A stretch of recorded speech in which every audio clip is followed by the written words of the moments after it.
সকলকে স্বাগত জানিয়ে শুরু করছি নতুন আরেকটি ভিডিও। যেহেতু আগামী দিনে প্রাথমিক শিক্ষক নিয়োগের ওপরে ইন্টারভিউ শুরু হবে বা এক কথায় নিয়োগ শুরু হবে প্রাথমিক শিক্ষক নিয়োগের, কাজেই সেই শিক্ষক নিয়োগকে কেন্দ্র করে কিছু তথ্য আলোচনা করব। তো প্রথমেই যেটা সবার মনে একটা প্রশ্ন আসছে যে নিয়োগের তো শূন্যপদ দিয়ে দিয়েছে 13,421, এমনকি নোটিফিকেশন জারি হয়েছে, হয়তো ডিটেলসভাবে যে পূর্ণাঙ্গ নোটিফিকেশন সেটা হয়তো জারি হয়নি। তাহলে এই মুহূর্তে এই শূন্যপদ কি বাড়তে পারে বা বাড়ানো যায় কি? অবশ্যই বাড়ানো যায়। যদি শিক্ষা দপ্তর মনে করে আমি আরও শূন্যপদ অ্যাড করব, সেক্ষেত্রে কোনো বাধা নেই। মানে এক কথায় বলতে গেলে যে শূন্যপদ ঘোষণা করা হয় সেখান থেকে মানে আর উল্লেখ না করা থাকলে কাটা যায় না, কিন্তু বাড়ানো যায়। মানে সেই ভ্যাকেন্সিটা কিন্তু কাটতে পারবে না, কিন্তু অ্যাড করতে পারবে। ঠিক আছে, তাহলে এটা যদি শিক্ষা দপ্তর চায় বাড়ালে বাড়াতে পারে। এবার যেটা আসি, আগামী দিনে যে নিয়োগটা হবে, যদি শূন্যপদ বাড়ে খুবই ভালো, না হলে যে শূন্যপদ ঘোষণা করা হয়েছে তার উপরেই নিয়োগটা হবে 13,421। তো সেই নিয়োগে 23-25 সেশন 2023-25 সেশনের ডিএলএড প্রার্থীদের মনে একটা সংশয় ছিল। কারণ আমরা বিগত দিনে দেখেছি যে 2022-এর নিয়োগের ক্ষেত্রেও 20-22 ডিএলএড ব্যাচ নিয়েও এরকম একটা ক্যাচাল হয়েছিল, যেটা পরবর্তীতে 20-22 ডিএলএড ব্যাচ তারা কিন্তু জয়লাভ করে। তাহলে এক্ষেত্রে সেই 23-25-এর ব্যাপারটাও অনেকটা তাই, সবই কমপ্লিট।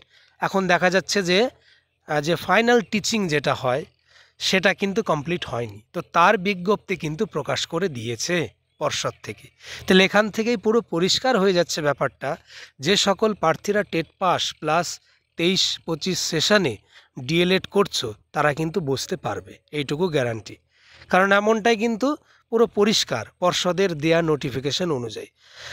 টিচিংটা হয়ে গেলে, রেজাল্ট আউট হয়ে যাওয়ার পর মার্কশিট থাকুক বা না থাকুক, যেহেতু ইন্টারভিউ কন্ডাক্ট করে সেই একই বোর্ড, অর্থাৎ প্রাইমারি বোর্ড থেকেই কিন্তু ডিএলএড করানো হয়, তো সেই বোর্ডেই কিন্তু ইন্টারভিউ নেওয়া হয়।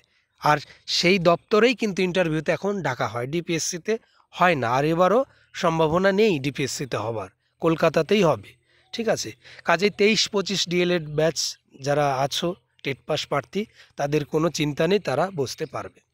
এবার আসি 3 নম্বরে, টেট 2022 এবং 17-র যে প্রশ্ন ভুল, এটা কি হবে? এটারও কিন্তু কিছু একটা হবে। কি হবে?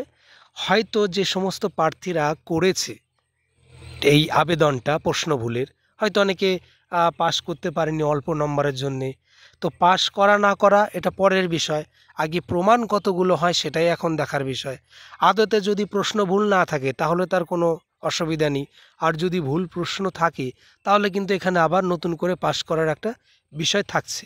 তো যেহেতু টেট পাস করা মানে কি হয় না, তার পরবর্তীতে ইন্টারভিউ প্রক্রিয়াতে যাওয়া যায়, কাজেই যে সমস্ত প্রার্থীরা এই প্রশ্ন ভুলের আশায় আছে তারা কিন্তু শেষবারের মতন একটা চেষ্টা করবেই।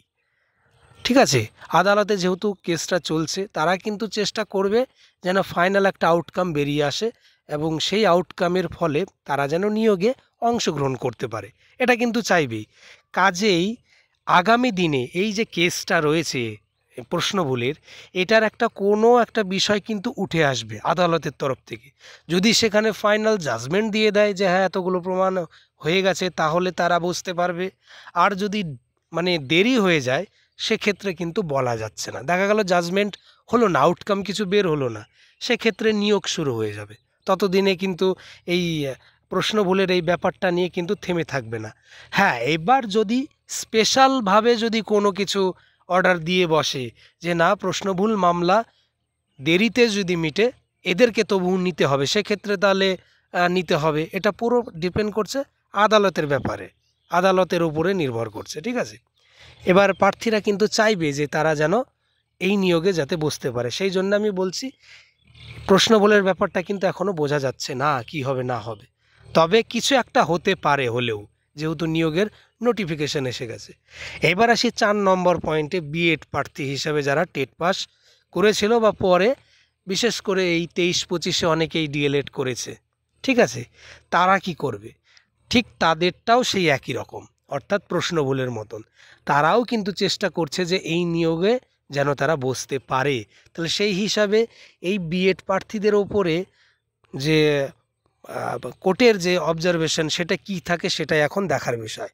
কোর্ট যদি মনে করে যে না, বিএড যে ডিগ্রি সেটা হয়তো বর্তমানে প্রাথমিকের যোগ্য না, কিন্তু তাদের যদি পরবর্তীতে ডিএলএড করা থাকে সেটা যোগ্য, এটা যদি মনে করে সেক্ষেত্রে কিন্তু তারা যোগ্য হবে বা তারাও কিন্তু সুযোগ পেতে পারে। এটা সম্পূর্ণ নির্ভর করছে কোর্টের ব্যাপারে। যদিও বলে রাখি, এর আগে যে 2022-এর নিয়োগ হয়েছিল 11,765-তে, ওখানেও কিন্তু এরকম হয়েছিল।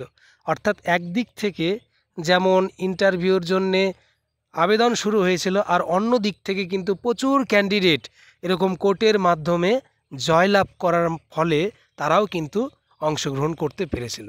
সেটা সিটেট হোক বা অন্যান্য যদি বলা যায় যে 20-22 হোক, সব ক্ষেত্রেই তারা কিন্তু অ্যাড হয়েছিল। আবার পরবর্তীতে দেখা গেছে যে তারা আবার ছিটকেও গেছিল।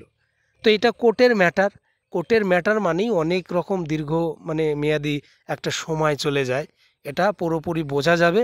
আর কয়েকটা হয়তো দিন বা কয়েকটা দিন পরে যখন কোর্ট, এখন হয়তো পুজোর ছুটি থাকতে পারে, পুজোর ছুটি পর যখন রানিংভাবে খুলবে বা ডেট পড়বে, বিশেষ করে কেসের যে ডেট, সেই ডেটগুলি দুটো একটা ডেট গেলেই বোঝা যাবে কি হবে না হবে।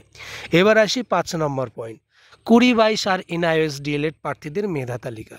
এবার বলে রাখি, 20-22 ডিএলএড প্রার্থীদের মেধা তালিকা না এসে যে নিয়োগ প্রক্রিয়ার আবেদন শেষ হয়ে যাবে তা কিন্তু না। আমি এর আগেই পুরনো ভিডিওতে বলেছি যে 20-22-এর মেধা তালিকা তখনই ডিলে করতে পারে বা তার আগে এই নতুন নিয়োগের যে আবেদন সেটা শেষ করতে পারে তখনই সম্ভব, একমাত্র যদি 20-22 সকলেই চাকরি পেয়ে যায়। ঠিক আছে, তাহলে তো কোনো ব্যাপার নেই, তারা তো সকলে চাকরি পেয়ে গেল, সেখানে পরে দিলেও দিতে পারে। কিন্তু আদতে কি সকলেই চাকরি পেয়েছে, এটাই এখন সবথেকে বড় প্রশ্ন। এটা পর্ষদ কিন্তু জানবে, পর্ষদের কাছে সেই তালিকাটা কিন্তু রয়েছে। তাহলে সেখানে শর্ত অনুযায়ী ভালো করে বুঝতে হবে, একজন ক্যান্ডিডেট যদি বাদ পড়ে যায়, একজন, তবুও কিন্তু সেই যে মেধা তালিকা এই নিয়োগের একসাথেই হয়তো আসবে, না হলে 2 দিন আগে আসবে। মেধা তালিকার কথা বলছি, কারণ যে পাবে না, যে একজন, তাকে তো জানাতে হবে আমাকে যে তুমি পাওনি এই মেধা তালিকায়, তবে গিয়ে সে আবার নতুন নিয়োগে আবেদন করবে। এটাই কিন্তু প্রাথমিকের সিস্টেম। তাহলে এই যে 20-22-এর যে ব্যাপারটা মেধা তালিকা, এটা তাহলে কবে আসবে বুঝতে পারছো তো? হয়তো এই যে 13,421 শূন্য পদের যে ডিটেলসের যে নোটিফিকেশন, তার সাথেই আসতে পারে একসাথে, না হলে কয়েকটা দিন আগেও আসতে পারে। তবু আমি বলবো আগামী 2 সপ্তাহের মধ্যে যে কোনো দিন আসতে পারে, আগামী 2 সপ্তাহের মধ্যে। যেহেতু কালী পুজো মিটে যাওয়ার পরই দেখা গেল যে কোনো দিন আসতে পারে। তবে এইটুকু মনে রাখতে হবে, নভেম্বর মাস থেকে কিন্তু যে কাউন্সেলিং প্রক্রিয়া 20-22 প্রার্থীদের, সেই সঙ্গে এনআইএস ডিএলএডের ব্যাপারটাও থাকছে। কারণ এনআইএস ডিএলএড প্রার্থীদের যেভাবে ভেরিফিকেশন প্রক্রিয়া হয়েছে, আশা করা যায় সকলেই কিন্তু এলিজিবল হবে না। কারণ এটা আমি বলছি না, কিন্তু পর্ষদের দেওয়ার নোটিফিকেশনেই যে পয়েন্টগুলো ছিল সেই পয়েন্ট অনুযায়ী যদি দেখা যায়, এনআইএস ডিএলএডের যে ভ্যালিড ক্যান্ডিডেটের সংখ্যা সেটা কিন্তু খুবই কম। কারণ সেখানে ইন সার্ভিসদের একটা বিষয় বা প্রমাণের একটা বিষয় চেয়েছিল। তো সেই হিসাবে যে কজন পারবে প্রমাণ করতে তারা থাকবে মেধা তালিকায়। কাট অফ যদি হয় বা সকলের যদি চাকরি হয়ে যায় এনআইএস বা সেই সঙ্গে 20-22 প্রার্থীদের, তাহলে তো হয়ে গেল, কোনো সমস্যা নেই। তো তাদের কাউন্সেলিংটা কিন্তু নভেম্বরে শুরু হবে, নভেম্বরের প্রথম সপ্তাহে বা দ্বিতীয় সপ্তাহে শুরু হয়ে যাবে। তাহলে সেই হিসাবে যদি দেখা যায় আর কয়েকটা দিন, অর্থাৎ এই কালী পুজো মেটা মানেই যে কোনো দিন, কালী পুজোর পরবর্তীতে যে কোনো দিন মেধা তালিকা আসবে। এমনকি ওই যে আমি বললাম 13,421 শূন্য পদের পূর্ণাঙ্গ যে নোটিফিকেশান তার সাথেও আসতে পারে, একসাথে দুটো, একটা মেধা তালিকা আগের নিয়োগের আর একটা নতুন নিয়োগের যে অ্যাপ্লিকেশনের যে বিষয়টা সেটা আসতে পারে নোটিফিকেশান। না হলে দুটো একদিন বা 2-3 দিন আগেও আসতে পারে মেধা তালিকা। ঠিক আছে, তোমরা কোনো টেনশন করবে না, 20-22 প্রার্থীরা যারা আছো বা এনআইএস ডিএলএড প্রার্থীরা যারা আছো ভ্যালিড তারা।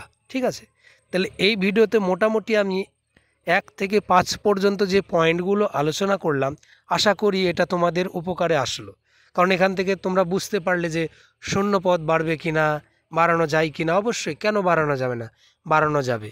এমনকি যে নিয়োগের নোটিফিকেশন জারি হয়েছে সেখান থেকে কাটা যাবে না, শূন্যপদ কমানো যাবে না, বাড়ানো যাবে। ঠিক আছে, তো বাড়লেই ভালো, সমস্ত প্রার্থীদের জন্যেই একটা ভালো খবর হবে যদি বাড়ে। আর যদি না বাড়ে তাহলে সেক্ষেত্রে তো কিছু করার নেই। ঠিক আছে, এই অল্প ভ্যাকেন্সিতেই একটা বড় ধরনের কম্পিটিশন হবে, তার মধ্যে থেকেই অনেকেই পাবে। তো এই ভিডিওতে এইটুকু ইনফরমেশন ছিল।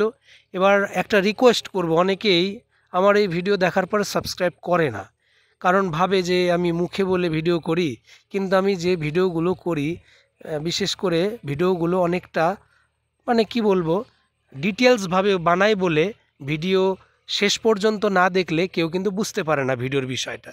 আমি ডিটেলসে আলোচনার মাধ্যমে ভিডিওগুলো করি। কাজে এইরকম ভিডিও পেতে গেলে সাবস্ক্রাইব করে রাখতে হবে আমার এই চ্যানেলটিকে। আর যদি কোনো মন্তব্য বা জিজ্ঞাসা থাকে অবশ্যই কমেন্ট করো, আমি তার উত্তর কমেন্টের মাধ্যমেই দেবার চেষ্টা করব।